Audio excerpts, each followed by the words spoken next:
Okay, well, welcome everybody. My name is Gabby Elvira, and I'm the program coordinator for Pacific Environment. I'm really pleased to welcome everyone to our panel discussion today called Defend Our Climate, Public Health, and Economy. The moment is now for shore power in Washington.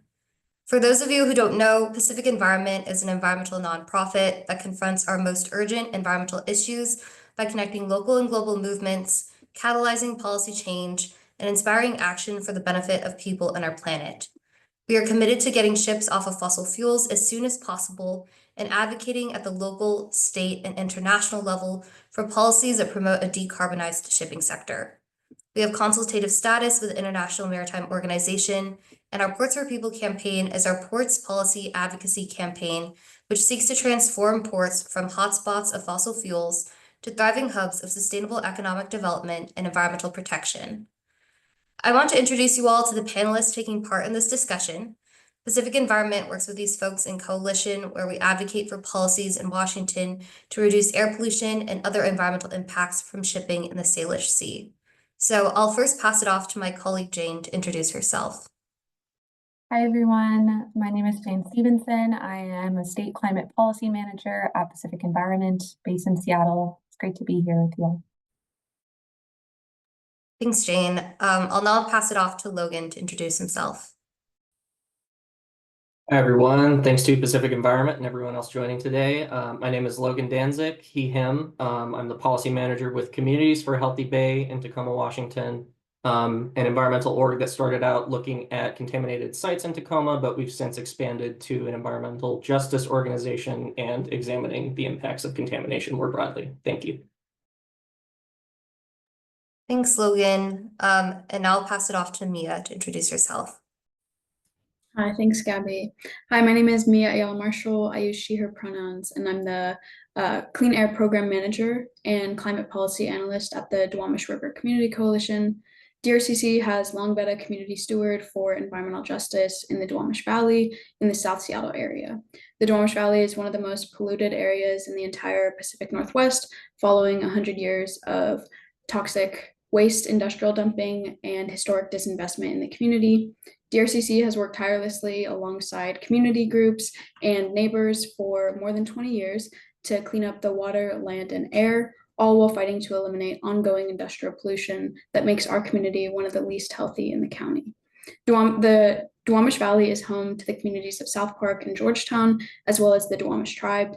Our residents are the most impacted by the 5.5-mile long Superfund site on the river, with exposures to PCBs from contact with contaminated sediment and fishing. South Park and Georgetown are among Seattle's lowest income neighborhoods, and South Park in particular is one of the city's most ethnically diverse neighborhoods. Thank you to PE and everyone else who joined for inviting me to speak today. Thanks, Mia. And last but not least, I'll pass it off to Maya to introduce herself. Thank you, Gabby, and thank you to Pacific Environment for putting this together and to the other panelists joining. My name is Maya Gillette. I use she, her pronouns. I'm the Washington State Policy Manager with the Blue-Green Alliance, and both in Washington as well as nationally, the Blue-Green Alliance is a coalition of some of the largest labor unions and environmental organizations, or as we say, civil society organizations in the country. And we work together to advance the clean energy transition in a way that is also addressing economic inequality, promoting good union jobs, and generally addressing racial and environmental inequity in the climate or in the clean energy transition. So thank you for having us. Thanks to all of our panelists for joining today. Just a couple of housekeeping things. As a reminder, this webinar is being recorded and we'll share the recording with you after. We will have time for Q&A at the end of the webinar, but as our panelists are speaking, please feel free to drop any questions you have into the Q&A box and we'll try to respond to them as we go along. To give some overview for the discussion today, we'll be talking about the Washington Ship Shore Power Policy, what it is, why it's needed, how it can provide multiple health, climate, and financial benefits, why Washington has the opportunity now to adopt this policy, and what concerns and considerations we need to keep in mind to ensure its successful implementation and benefits to all stakeholders. To provide some context for today's discussion, shore power is a technology that allows ships to connect to the land-based electricity grid when docked, which reduces noise and emissions. Ports in Washington and across the world have adopted this technology as a critical strategy to reduce emissions from ships visiting ports. This pollution is especially critical in the state of Washington, which has the largest locally controlled public port system in the world. The ports of Seattle and Tacoma combined make up the third largest container complex in North America. And for the Northwest Seaport Alliance, the state's largest port authority, which manages the cargo shipping operations on behalf of the ports of Seattle and Tacoma, ocean-going vessels maneuvering and docked are the #1 source of greenhouse gas emissions and dangerous air pollutants like NOx, sulfur dioxide, coarse and fine particulate matter, and the #2 source of diesel particulate matter in their operations. However, this pollution does not affect everyone equally, and portside communities bear the brunt of this toxic pollution. Many of these communities rank among the worst in the state for environmental health disparities. Logan, can I pass it on to you to tell us more about the pollution impacts from ship and port activities on communities in Tacoma? Yeah, thanks, Gabby. So a little bit of context about the Port of Tacoma and Tacoma more broadly. According to the Puget Sound Clean Air Agency, diesel exhaust accounts for about 85% of the potential cancer risk from pollution in the Puget Sound region. In the Port of Tacoma alone, 3 out of the 5 Title V emitters in the region are located in the Port of Tacoma. The Puget Sound Maritime Air's 2021 air emissions inventory also found that while they were dramatically better than the 2005 figures, the 2021 emissions increased compared to 2016, and that's largely to do with increased cargo throughput that rebounded after the pandemic. Sulfur dioxide rose by almost 20%, and CO2 equivalents rose by around 10% compared to 2016. The health environmental disparities map that is hosted by the Washington Department of Health also lists all of the areas surrounding the Port of Tacoma between an 8 or a 10 on their risk of exposure to diesel particulate matter. According to the Department of Ecology, there's over 200 contaminated sites throughout the Port of Tacoma, and this impacts land use and development outside of the port as well. A lot of these sites are contaminated and can't be redeveloped for other activities. So we're seeing an encroachment into other parts of the city, mostly due to warehousing and logistics projects not finding a home in the port. One of the things that's important to note is that the Port of Tacoma has active shore power at the Tote Maritime terminal. That's been operating since 2010. Those ships call weekly at that terminal. And whenever they're in Tacoma, they plug into the grid. So, I mean, we've had it in Tacoma for almost 15 years now. And one thing that we were really excited about was the opportunity to support more shore power at 2 other terminals in the Port of Tacoma. The Northwest Seaport Alliance came out with a really aggressive application for the use of funding to develop those shore power infrastructure projects. There would have been 3 new projects at the Washington United and Pierce County terminals. Unfortunately, though, the Northwest Seaport Alliance wasn't able to secure that funding. One other thing that's important to note is that the Port of Tacoma is completely artificial and developed on top of historical tidelands that were also the home of the Puyallup tribe. The most recent thing that I think is inspiring is the inclusion of the Puyallup tribe in the development of the new sub-area plan that will dictate the future of development in the port, increase the types of development that are happening at the periphery of the port, and instead of just heavy industry, heavy polluting industry. And also, one environmental justice issue that I think is pervasive is the Northwest Detention Center operating in the middle of the Port of Tacoma. That holds up to 1,500 people 24/7 in an area deemed unfit for human habitation. And we think that as long as that type of facility is allowed to exist in Tacoma, it's really hard to acknowledge any sort of steps forward in emissions reduction. Those folks are at the front lines, exposed every day. And it just demonstrates the need for these types of projects even more in the Port of Tacoma. Then I'll pass it back. Yeah, thank you, Logan, for providing that context and helping us understand the scale of the pollution burden that all the portside communities around Tacoma experience, and as you mentioned, the folks in the detention center within the port. Mia, could you speak to the impacts of port and ship pollution that you see in the communities that you work with? Yeah, thank you for that question, Gabby. I would say in addition to their close proximity to two Superfund sites, South Park and Georgetown are near port communities, meaning they're disproportionately impacted by air pollution and other impacts caused by port activities, given their close proximity to it. And the impact of poor air pollution is stark in our community. A recent study found that in the Duwamish Valley, it has the highest rates of childhood asthma hospitalization in the county. Additionally, data on South Park and Georgetown show that life expectancy is 8 years shorter than the Seattle average and 13 years less than wealthier, whiter neighborhoods like Laurelhurst and North Seattle. And this comes from the industrial and port activities nearby.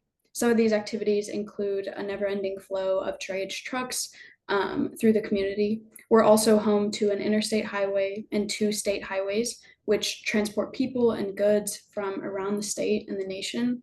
There are also over 1,200 industries in operation, heavy traffic congestion in residential areas, and several manufacturing and waste facilities in operation. And while our community can really see and feel the impacts of these activities that I just listed, there's a somewhat invisible source of pollution that is incredibly harmful to our air and to the health of our community members. Emissions and air pollution from maritime sources are not as visible, but they're just as impactful, if not more so. For example, a recent air toxic study completed by the Puget Sound Clean Air Agency found that at the Seattle Duwamish Air Monitoring Site, which is the nearest air monitoring site to the Duwamish Valley, the agency found that 27% of the total diesel emitted was on road at 107 parts per million, and the other 73% of total diesel emitted was from maritime sources at 285 parts per million. And therefore, in that same report, when the agency found that diesel exhaust makes up 80% of the cancer risk in the Duwamish Valley, it's really clear to us what the main source of that pollution is. When a ship docks at the port, they require power to maintain their lights, heating, cooling, and other essential vessel functions. And typically, this power is provided by running the ship's diesel-fueled auxiliary engine. So that whole time when the cargo cranes are unloading those containers from ships and putting them into off-road diesel-powered vehicles or diesel-powered drayage trucks or onto rail cars, those ships are just spewing diesel exhaust into the air. And again, it's not necessarily a visible source of emission or air pollution that our community can see. The Northwest Seaport Alliance estimates that for a ship that's docked for about 40 hours, it burns 10 metric tons of gas oil, which is diesel fuel for ships, and emits about 32 tons of CO2 and 22 pounds of diesel particulate matter. The Northwest Seaport Alliance also published a study in 2019, which found that over 50% of container ships calling at the Tacoma and Seattle ports were shore power capable. So when I spoke about DRCC's work earlier, I mentioned that we focus on cleaning up the water, land, air, all while fighting to eliminate ongoing industrial pollution. And that's exactly why I think it's so critical to talk about shore power to you all today. A shore power rule that would require ships to plug in their vessels when docked at the port would be incredibly beneficial to the health and well-being of our community and would dramatically help reduce diesel emissions in the valley and for the state of Washington. Curbing diesel emissions from maritime sources would help reduce greenhouse gas emissions, which is a critical step in achieving Washington's climate goals. I think that shore power is just so clearly the next step that the legislature and the Department of Ecology can take to reduce emissions. And I believe that funding for this infrastructure would positively impact the health and well-being of those disproportionately impacted by air pollution in the Duwamish Valley and would help Washington meet its climate goals. Additionally, as more ports adopt shore power, we'll see an increased demand for clean energy infrastructure, such as renewable energy and grid updates. And we're hopeful that these will create economic opportunities for local communities to invest in clean energy jobs and industry, supporting the long-term environmental and economic resilience. Thank you. Pass it back.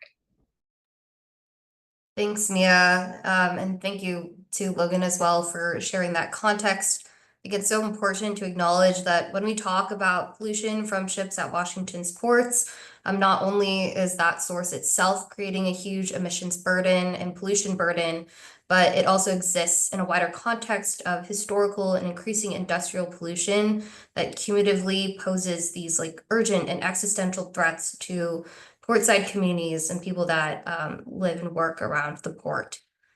Jane, can I turn it over to you? I know both Logan and Mia touched on how a Washington shore power legislation can address some of these pollution burdens. Would you be able to expand on that and also share the kinds of successes that this kind of legislation has had where it's been implemented in California? Sure, thanks, Gabby. As Mia and Logan mentioned, the negative impacts of maritime pollution on portside communities. For that reason, we are supporting a shore power policy to require ocean-going vessels, such as container and cruise ships, to reduce their in-port emissions.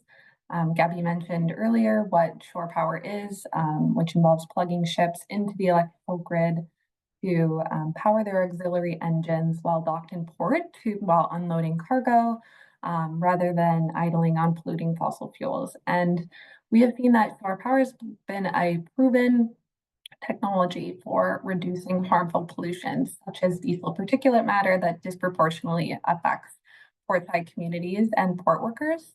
And this progress and expansion of shore power has been especially salient in California, where a statewide policy has been in place since 2007 to reduce in-port pollution from container, cruise, and refrigerated cargo ships.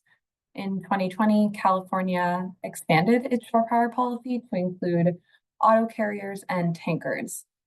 This current regulation, which has been approved by the EPA, is expected to save 237 lives, yield $2.31 billion in public health benefits, and reduce NOx emissions by 17,500 tons and CO2 equivalent emissions by 356,000 metric tons between 2021 and 2032.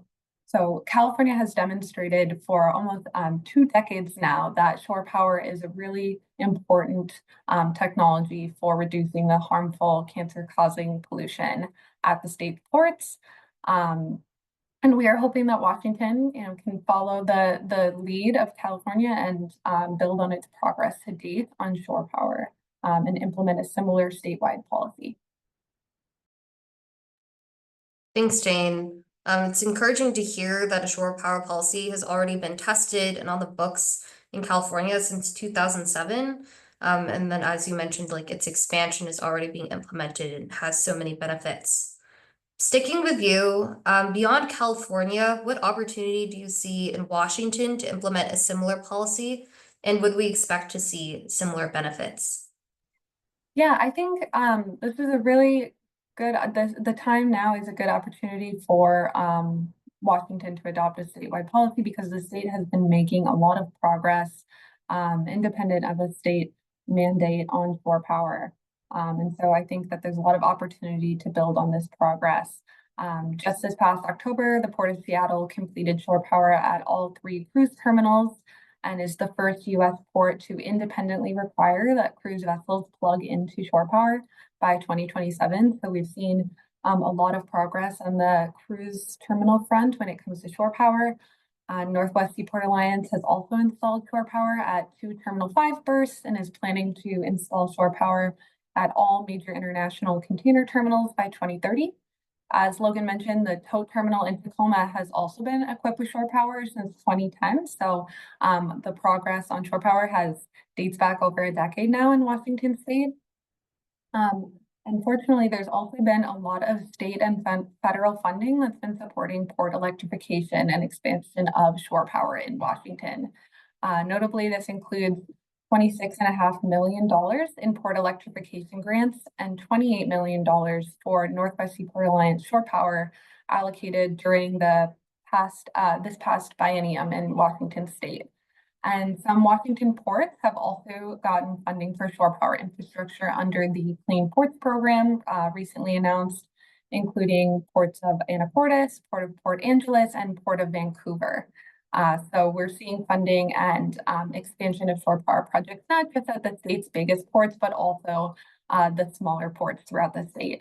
And I think in this past election, the defense of the Climate Commitment Act is a really important sign and provides a lot of momentum for the state to continue with shore power as protecting an important source of funding that has supported port electrification as well as like clean energy and climate projects throughout the state. So I think that that was a sign from Washington voters that there's a lot of support for clean energy and air quality investments, and we think that port electrification investments will continue with the protection of that important source. According to the Northwest Seaport Alliance, a ship docked for 40 hours avoids emitting about 32 tons of carbon dioxide and 22 pounds of diesel particulate matter when plugged into shore power. And a study published last year by the International Council on Clean Transportation estimated that full use of shore power by ocean-going vessels at the Port of Seattle can reduce PM 2.5 emissions by 29%.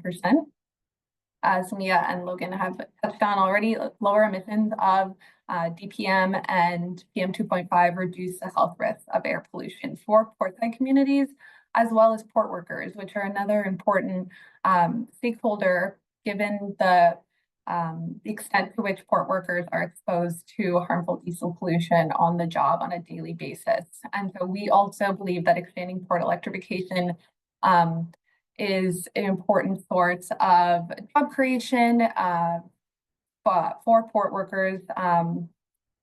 When the Port of Tacoma expanded or installed shore power at the tow terminal, dozens of manufacturing and local installation jobs were created. And a 2020 study by the U.S. Maritime Administration estimated that 100% shore power use at the Port of Seattle could create 302 to 526 job years by 2050.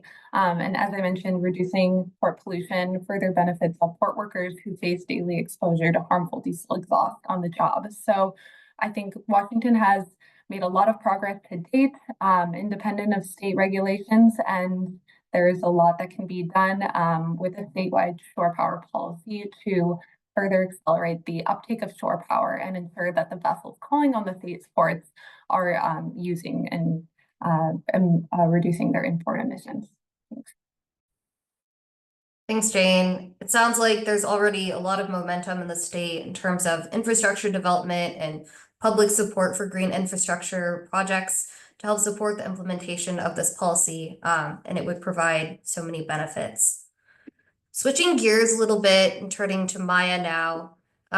Maya, in your discussions with labor, what have you heard as one of the outstanding questions that folks have about the shore power policy?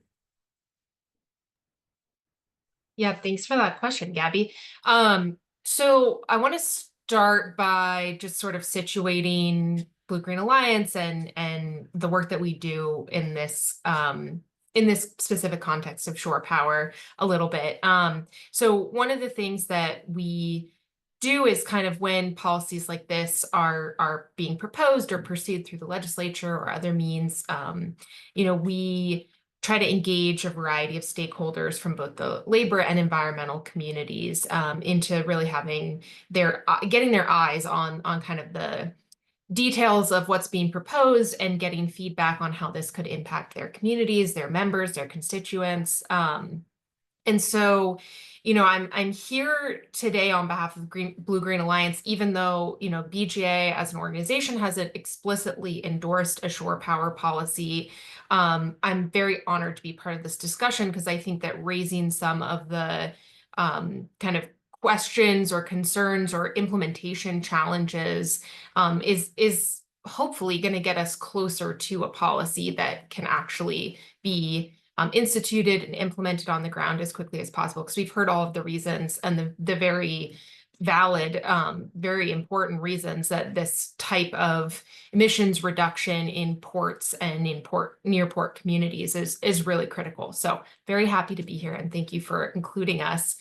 One of the first things that is kind of important to consider, or an unresolved challenge, I'll say, and it's not just limited to this policy, but it's kind of coming up in a variety of settings right now, is the issue of grid capacity. So obviously we're, as a state, as a region, even as a country, in the middle of this big shift to electrify various functionalities and various aspects of our transportation system, our buildings, heating and cooling. We're installing heat pumps. We're installing more energy efficient electrical appliances, and people are driving electric vehicles. And we're doing that in all different sectors of the economy. We're also seeing a lot of push toward industrial decarbonization, which involves converting, pretty energy intensive processes to electricity when it's feasible. It's not always feasible, but where it's feasible. All of this is putting it's great. We need to be doing these things, and it's putting a strain on our regional and even national grid, which is how we move power from one place where it's generated. And in the case of renewable energy, it might be generated at a solar panel or a solar farm or a wind farm or something like that. And then it gets moved, to another area where that power is actually being used. And that's one of the reasons why you don't see, downtown Seattle covered in solar farms or wind turbines, because the power is usually generated in more open areas and then brought to what we call load centers, which tend to be urban areas or other places where there's a lot of demand for that electricity. And our grid system, how we move that power around, is 100 years old and counting, if not more in some cases, and was already kind of in need of significant repair and upgrade and replacement in a lot of cases to keep it functioning. And that's not even including the kind of recent demand for power and energy or for electricity specifically, that we have been seeing. And so, this is a little bit of a perfect storm of having a really big need, and we don't really have the system in place to meet that need. We're already fairly close in the Northwest to sort of running out of room on our grid. And thankfully, there are many advocates and many communities that are recognizing that we need to invest more into our transmission and grid infrastructure. But unfortunately, that process takes a long time. These are really complicated, large infrastructure projects. And without going too into the weeds, I'll just say it takes a long time to site and permit new electrical transmission and generation. So, and if you want to hear more about that, I'm happy to talk offline with anyone who wants to listen to me get on my soapbox about it. But the bottom line is that it's not a overnight solution. So I guess that's one of the bigger sort of unanswered questions or things that we just need to consider. And it's not to say we shouldn't consider a shore power policy, or that is we can't pursue it until we've completely overhauled our transmission system. But I bring it up more to just highlight, I think, what I would call the need for joint advocacy from groups that are interested in pursuing this type of policy, whether it's electrification of ocean-going vessels or cruise ships, or other electrification initiatives, outside of the maritime space or the port space. But we also need advocates who are pursuing those policies to be thinking and advocating for transmission and grid expansion and upgrade, and that's going to involve building a lot of things. And that's something that, the conservation and environmental movements have, for good reason, historically been a little more skeptical of. And it's time to start thinking more in terms of what do we need to build to meet these other clean energy goals that we have. So I'll leave it at that, but just wanted to highlight that as one of the questions that I've certainly heard come up from folks. It's just kind of that, like, where are we going to get the power question? So.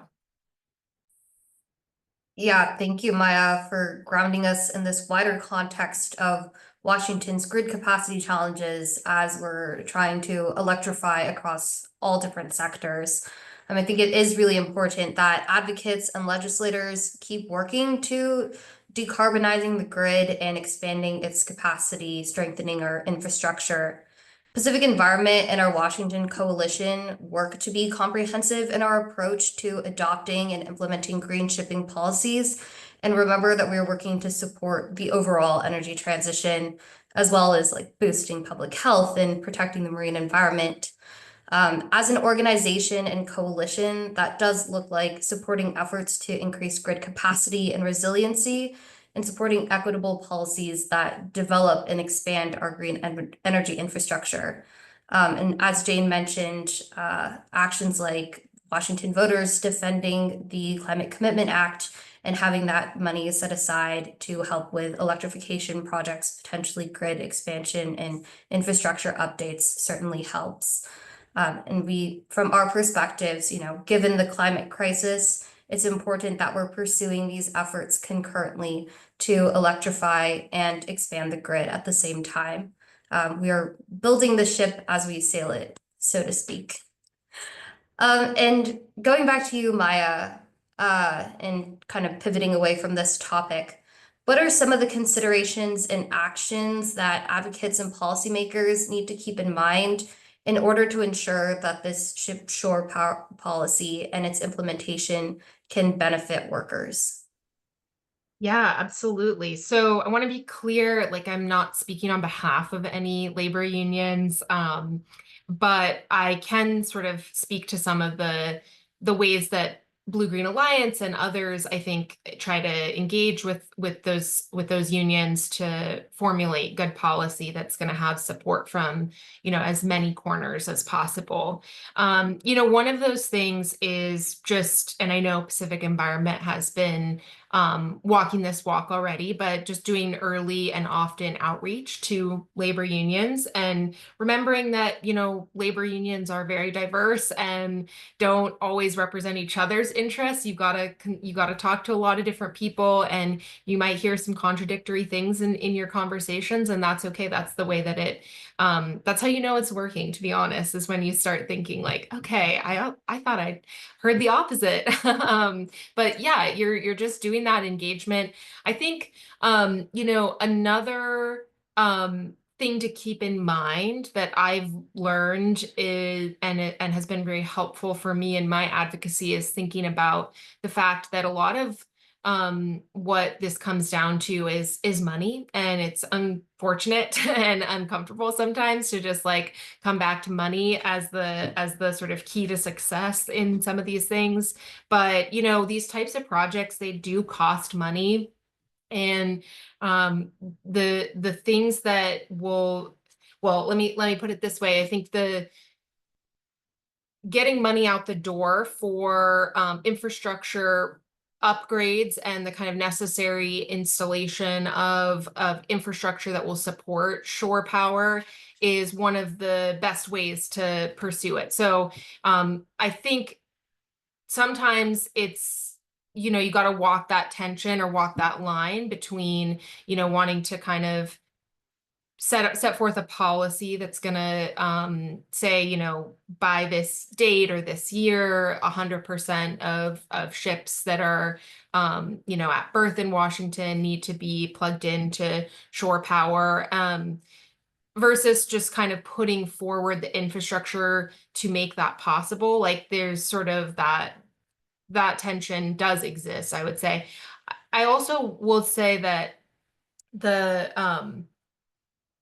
oh my gosh, I just lost my train of thought here. But oh, I was gonna say I was just gonna add one final thing is that Pacific Environment, I believe you can correct me if I'm wrong, Jane, but if I recall correctly, was very instrumental in getting a budget proviso funded in the last legislative session to fund a study that would look at some of the impacts of adopting an at-berth or a shore power policy similar to California's, and that study is supposed to get started in January and wrap up by June of this coming year of 2025, and would consider things like impacts on air quality and greenhouse gas emissions. But it would also consider, what are the labor force impacts of this in both a positive and potentially a negative way, but looking at the kind of job creation benefits, if there are those, as well as impacts on port competitiveness,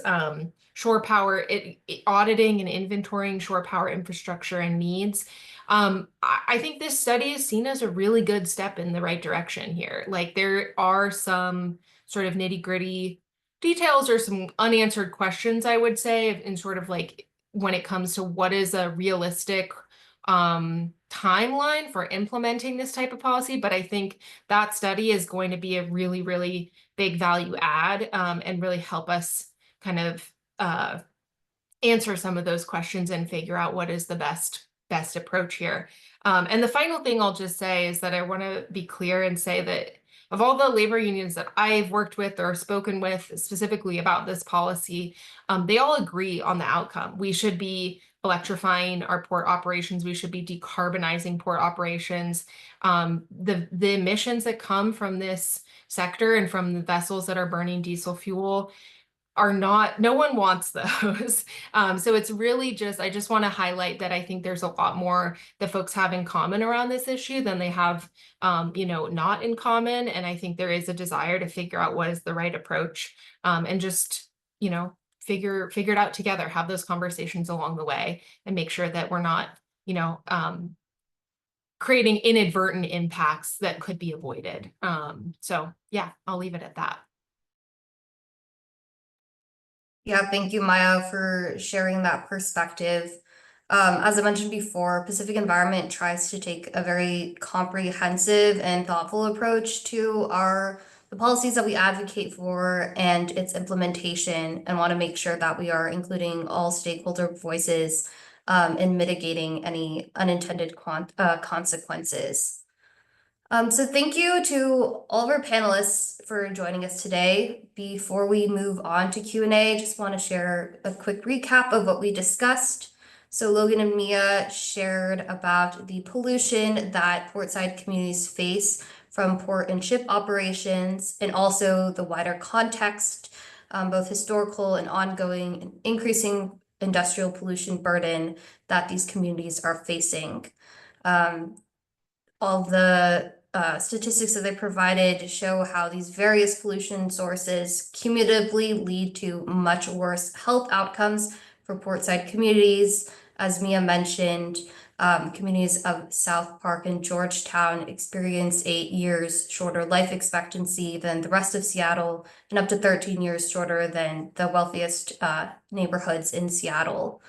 And these health outcomes really increase the urgency for immediate action and relief. Jane shared with us about how the Washington Shore Power Policy proposal is a critical piece of legislation that can provide relief to these overburdened portside communities and also everyone who lives or works in the port. She shared how this policy, which was first adopted in California in 2007 and has since been expanded, can provide significant climate, health, and financial benefits by requiring ships to plug into shoreside electricity instead of running their auxiliary engines when docked at port. And finally, Maya shared the importance of considering this policy in the broader context of our efforts to decarbonize every sector in Washington, which includes supporting policies and actions to support grid decarbonization and capacity expansion to meet the demands of these policies. And she also shared some of the actions we can take to ensure this policy includes the perspectives of labor and benefits our labor stakeholders. So just before we move on to Q&A, I want to let everyone know that we have a petition to support the shore power policy proposal. I will drop that in the chat now. And if you are inclined, we would love if you could sign on or share with others who would support the policy. So I just dropped that link into the chat.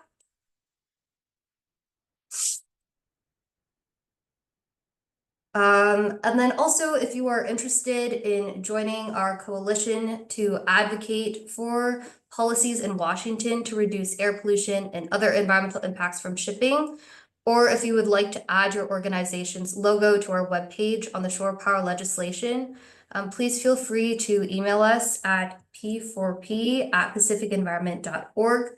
I will also drop that email address in the chat.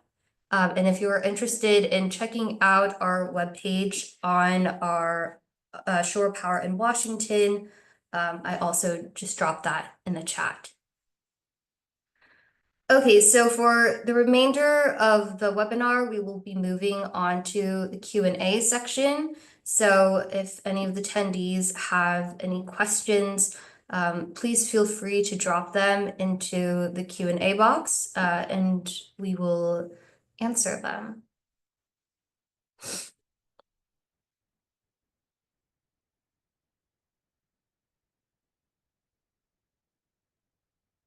And one question for Maya, besides grid capacity constraints, are there any other concerns that you hear labor groups bring up in regards to the shore power legislation? Yeah, well, okay, I'll just use the time to highlight two additional things briefly. I'll try to keep it brief. Feel free to cut me off, Gabby. But the first is sort of the idea of cargo diversion and business diversion generally. So this can occur when, when they're, and this is unlikely to occur, but let's just say in a hypothetical scenario that the state, adopts an aggressive set, targeted deadline of adopting 100% shore power, and not all terminals or berths are equipped by that deadline. And so more likely actually, ships themselves don't have the infrastructure installed to be able to plug in. So maybe Washington's ports are doing a great job of adopting this technology, but the vessels that come into them are maybe a little slower to respond or slower to do their upgrades. So in that case, you could have a situation where there are, as there's a requirement on the books, but the ability to actually plug in and receive electricity and get powered by shore power is not actually there. So ships would divert, and that's what I mean by cargo diversion. They would divert their business to other ports where they can go and kind of do their regular emitting processes, right? Which is not great. So one of the things that, I just wanted to highlight is like something Blue Green Alliance thinks about in a lot of our work is this idea of leakage, and that can apply to both emissions and to jobs. And in either case, when you have leakage, what you're talking about is, a state like Washington, which is really progressive on climate or seeking to be really a leader in the climate space, is adopting these policies at a faster rate than other states or locations up and down the West Coast. And so we're actually seeing those emissions just go out of our state, but they're still occurring. And that can be, makes us feel good, but also at the same time isn't leading to a meaningful reduction in the amount of emissions overall, because this is a global problem, right? So leakage is one thing in terms of emissions, and then there's also job leakage, right, which is where you lose jobs to other jurisdictions, other states, other localities, or even other countries, because again, you're sort of having this race to the bottom of like which jurisdiction can kind of give the lowest road deal to their customers, right, in terms of not requiring them to use shore power, not requiring them to adhere to labor standards. We don't want to race to the bottom. We want to race to the top, right? So we just think about the policies in terms of how we can adopt them in kind of a holistic way, especially working in concert with our West Coast states, to really like lift all boats at the same time, not to use a maritime metaphor there. And then the second thing I'll just touch on briefly is because I have heard it raised. So some folks within the labor community do want to emphasize that when it comes to electrification of ships, that might be a worthy goal to strive for, but we don't want to see that spill over into the automation of jobs that are being currently performed by people and, you know, earning a really good family sustaining wage and really comprehensive benefits, healthcare, and perhaps a pension or a good retirement. We don't want to see those jobs turn into, you know, automated processes. So that's just one thing. I personally do not think that shore power automatically leads to automation within ports. They are different things, but I just wanted to highlight that as like one of the things that I think is really helpful to emphasize, that like there is a bright line there. And so folks who are advocating for shore power can also be in really strong solidarity with labor unions that are resisting this kind of undermining of labor standards or automation of jobs that will cost their members. So those are just a couple of things. I see there's some good questions in the Q&A too, so I'll stop talking. Yeah, thank you for highlighting those concerns, Maya. Jane, I want to give you a chance to respond to those concerns. What would you say to someone concerned about cargo diversion and job loss from this policy? Yeah, thanks, Gabby and Maya. We recognize that this is a big concern for stakeholders, and we're committed to working with labor on a shore power policy that simultaneously has ambitious emission reduction goals while also minimizing negative consequences such as cargo diversion. Cargo diversion is driven by a complex set of factors, of which environmental regulations are just one piece. And in many cases, we've seen cargo diversion stem from operational uncertainty at ports because of factors like contract negotiations, labor disputes, rail delays, etc. And environmental regulations, of course, are one factor in the whole set of decisions or a set of factors that influence decisions over where to dock. But we have seen, and I think that the progress that's being made on shore power, that we've seen places, jurisdictions where there are shore power mandates, the continuation of a robust maritime economy. As I mentioned, California has had the shore power mandate for almost 2 decades, and over the years, cargo throughput has continued to increase. In Washington, we've seen, the build out of shore power, particularly at the cruise terminals, and the cruise sector continues to grow year over year at the state. So I think the fact that other jurisdictions and just globally we're trending towards maritime decarbonization and increased shore power helps to reduce the incentive for cargo diversion. For example, the European Union and China also are 2 bigger jurisdictions that have shore power mandates as well. And then Mia mentioned earlier that as of 2019, an estimated 50% of the container ships that were calling at Northwest Seaport Alliance 5 largest international container terminals were shore power capable. And that was just a few years ago. So that number is fairly higher now. So I think there is some positive signs that as we're trending globally towards maritime decarbonization and uptake of shore power, that it helps level the playing field. I'll also share that just last week, the US government released a national maritime decarbonization action plan, and part of this includes a goal to expand technologies like shore power to achieve net zero emissions while at berth by 2050. And so we are also seeing, that when ships visit a port like in Washington State, they're often not just, the ship is not just visiting Washington ports. And so a lot of the ships that we're seeing on the West Coast also visit California. And so I think that that's a benefit because of the regulation that California has. It's helping to accelerate the turnover and increase the shore power capability of ships and ensuring that new ship builds have shore power capability, not just for container ships, but also now for auto carriers and tankers. And I think that will benefit other ports just because of the fact that ships don't just visit force in one state, but we definitely know this is an important concern and are committed to continuing to work with labor stakeholders, continue the conversation with folks like Maya, so that we can work on a policy that incorporates all of those perspectives. Yeah, thank you, Jane. I'm seeing a couple of questions around funding, and I know Logan also raised this concern.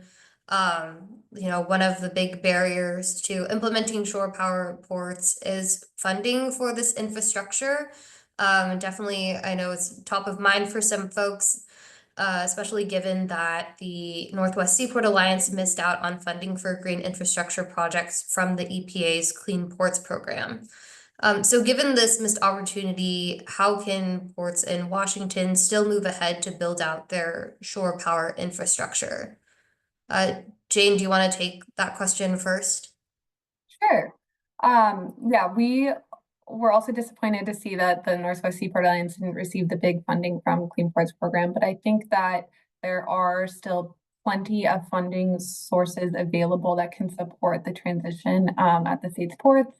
This includes both federal programs such as Diesel Emission Reduction Act funding, which has in the past been a major part of funding the shore power infrastructure in Washington, including at the tote terminal in Tacoma.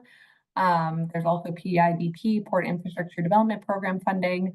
And so we're continuing to advocate for funding allocation to these programs so that just because the Northwest Seaport Alliance didn't necessarily get the biggest Clean Ports program funding, that there are still other opportunities. I mentioned earlier that the state legislature also appropriated a lot of money from the Climate Commitment Act for port electrification. I know that that's just a drop in the bucket when it comes to the overall funding, but I do think the fact that the CCA funding will remain for the foreseeable future is a good sign for port electrification. And I think that ports can and should also use part of their operating income to fund the transition as well. Many ports in the US issue bonds to raise funds for port repair and expansion, and we think that this should build in clean infrastructure investments as well when planning for bonds. Some ports have also implemented clean truck fees over the last decade to help fund the clean truck transition. So I think a combination of other federal funding programs besides the Clean Ports program, continued state funding, as well as creative financing mechanisms, whether they're issuing bonds or using ports' own operating income, is important. I think just like with the issues of grid capacity that Maya mentioned, we recognize that funding is another part that is crucial to achieving the goals of our shore power policy. So we're continuing to advocate for state and federal funding where possible to make sure that our shore power policy can be feasibly implemented. Thanks, Jane. Do any of the other panelists have anything to add to that question? Okay. Sorry, go ahead, I would just add that there was so much effort that went into the Northwest Seaport Alliance's application, including letters of commitment from the Port of Seattle and the Port of Tacoma. I would just say that the stakeholder engagement and the preparation and planning that went into that document, regardless of whether the funding was for anything more than planning and community engagement. A lot of the legwork has already been done there. We have, these connections, letters of commitment for these types of projects. And I would say that leaning on that and continuing to nurture those relationships and, find funding to support their work whenever possible, I would just urge that as well. Yeah, thank you for adding that, Logan. Definitely want to encourage as ports build out their infrastructure projects and green infrastructure projects that we're always including community engagement in that process. Oh, I see you're already, if you want to just speak to this out loud, Jane, about clarifying which ports would be affected by this legislation, and what kind of vessels are included in that. Sure. Yeah, I think we talk a lot about Port of Seattle and Tacoma as the biggest ports in the state, but this policy would likely apply to other ports as well, but my guess would be not the bulk of the ports in Washington. You know, we have over 70 public ports, and a lot of those are quite small. In California, which has been our model for this policy, there is a threshold. A port has to receive a certain number of vessel visits in order to be considered regulated. And a lot of our smaller ports in the state would be well below that. And so we're looking at like a small subset of ports in Washington state. And another way in which this policy isn't just a blanket requirement for all ships is that there's certain regulated vessels. So that would include container ships, cruise vessels, refrigerated cargo vessels, auto carriers, and tankers. So the question specifically mentioned bulk vessels, and that is, at least in California, explicitly excluded from this regulation, given some of the unique challenges that bulk cargo vessels have faced with shore power capability. So there are ways in which this policy is intended to apply to the largest sources of emissions, the biggest ports in the state, as well as the most emitting vessel types, which tend to be container ships as number one.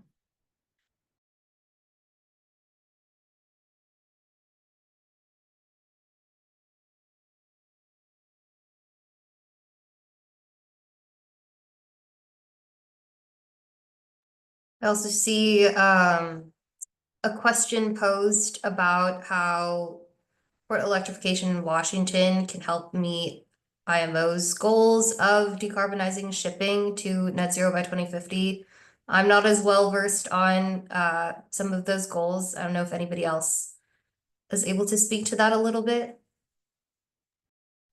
Sure, I think that the IMO's goals and what Washington is doing, they operate in tandem. I think where they complement each other. I'll say the IMO, has is focused on emissions internationally, and the bulk of that is happening when ships are in transit from their port of origin to their destination. And so what Washington has authority over is ports that are, part of our emissions that are part of the port's operations and then out to a certain distance in the Washington waters. And so I think the IMO's decarbonization goals are going to help with the bulk of emissions that are happening in transit.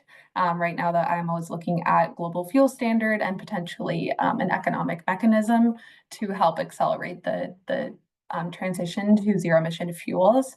And we think shore power is a good complement to that because those are, the emissions that are directly affecting ports, portside communities and port workers, and that those are the emissions that the ports and the states have authority to tackle. So we really see that the IMO's goals and the progress as complementary to what can happen in the waters and at the port, really close in Washington's jurisdiction. Thanks, Jane.